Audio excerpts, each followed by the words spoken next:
গতকাল পিএসএল এর জন্য বাংলাদেশের 3 ক্রিকেটারকে এনওসি দেওয়া হয়েছে। অনেক জল্পনা কল্পনা যে আসলে দিবে কিনা, কারণ জিম্বাবুয়ের সাথে তখন টেস্ট সিরিজ শুরু হবে। সেই জায়গাটা থেকে লিটন কুমার দাস পেয়েছেন এবং রিশাদ হোসেন, তারা দুজন আসলে ফুল টাইমের জন্য পেয়েছেন। রানাকে দেওয়া হয়নি, বলা হয়েছে ওয়ার্কলোড ম্যানেজমেন্ট। তো রানাকে যদি জিম্বাবুয়ের বিপক্ষে প্রথম টেস্ট খেলানোই হয়, সেখানে ম্যানেজমেন্টটা কিভাবে হবে? আমার মনে হয় যে দ্যাটস ভেরি গুড কোয়েশ্চেন কনা।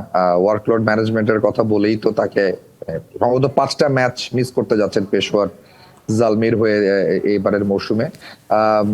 আমি আসলে এক্স্যাক্টলি জানি না মানে ঠিক কোন বিবেচনায় ওয়ার্কলোড ম্যানেজমেন্টের কথা বলা হয়েছে ক্রিকেট পরিচালনা বিভাগ থেকে।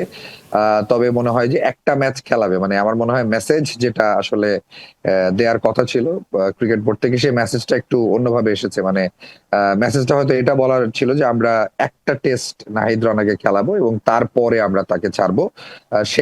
সেই মেসেজটা না দিয়ে আসলে এইভাবে মেসেজটা গেছে। বাট আমি পুরো জিনিসটাকে পজিটিভলি দেখতে চাই। আমি দেখতে চাই যে একটা ফ্র্যাঞ্চাইজি লিগকে গুরুত্ব দেওয়া হচ্ছে, একটা প্লেয়ারকে গুরুত্ব দেওয়া হচ্ছে, এবং একটা ফ্র্যাঞ্চাইজি লিগে খেলেও যে একটা প্লেয়ার অনেক কিছু শিখতে পারেন। আপনি দেখবেন যে সবসময় অনেক রকমের ড্রামা হয় এই ফ্র্যাঞ্চাইজি লিগকে খেলাকে কেন্দ্র করে, অনাপত্তি পত্র দেওয়া নিয়ে বা এনওসি দেওয়া নিয়ে বাংলাদেশ ক্রিকেট বোর্ড অনেকবার, সবচেয়ে বেশি ভুগেছেন সম্ভবত তাসকিন।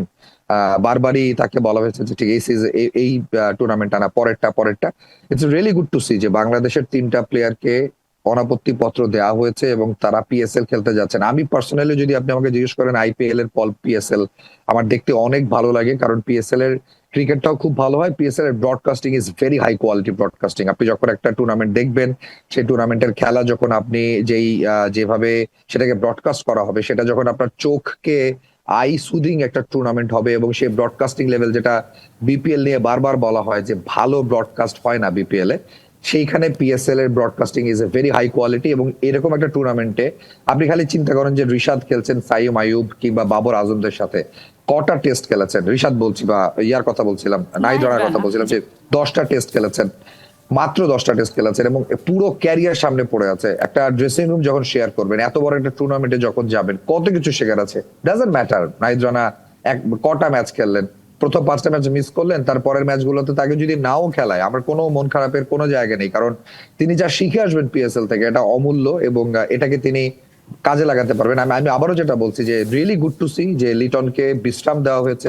জিম্বাবুয়ের সাথে 2টো টেস্টের, একটা সিলেটে হবে, একটা চট্টগ্রামে হবে, এবং পুরোটা সময় লিটন টেস্টেই থাকছেন না, তিনি বিশ্রাম পাচ্ছেন, এবং পুরোটা সময় তিনি কনসিডার করতে পারবেন নিজেকে। লিটন এখনই জানেন যে আমি খেলতে যাচ্ছি পিএসএল, এবং লিটনের জায়গায় যাকে নেওয়া হবে, লিটনের রোলটা যিনি প্লে করবেন, আমি প্রিটি শিওর যে আমি আশা করবো যে ক্রিকেট বোর্ড তার সাথে, সেই ক্রিকেটারের সাথে কথা বলেছে যে দেখো তোমার রোলটা কিন্তু এবার গুরুত্বপূর্ণ।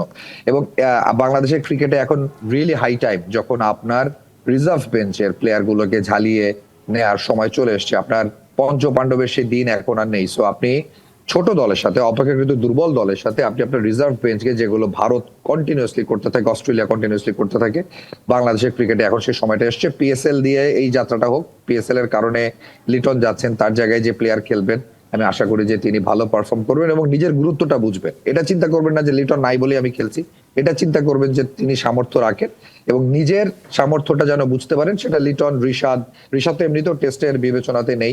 নাহিদ রানাও আমার মনে হয় যে প্রথম টেস্টে অনেক বেশি ফোকাসড হয়ে খেলবেন, জানেন যে পিএসএল খেলতে যাচ্ছি, ভালো একটা পারফরমেন্স সিলেক্টটা করেই পিএসএল এ যেতে চাইবেন। সো আমি পুরো বিষয়টাকে, এই এনওসির বিষয়টাকে বাংলাদেশের ক্রিকেট কালচারে একটা নতুন দিক দেখবো, যে কালচারটা সুন্দর হচ্ছে।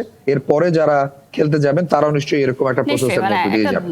দারুণ একটা পজিটিভ সাইন যে বাংলাদেশ ক্রিকেট বোর্ড এনওসিটা দিতে পারছেন, মানে সেই সাহসটা তারা করেছেন, এবং সেটা কাজে লাগাবে বাংলাদেশের ক্রিকেটাররা, সেটাই আমরা এক্সপেক্ট করি, এবং তাদের পারফরমেন্স নিয়ে তো নিশ্চয়ই আমরা কথা বলবো।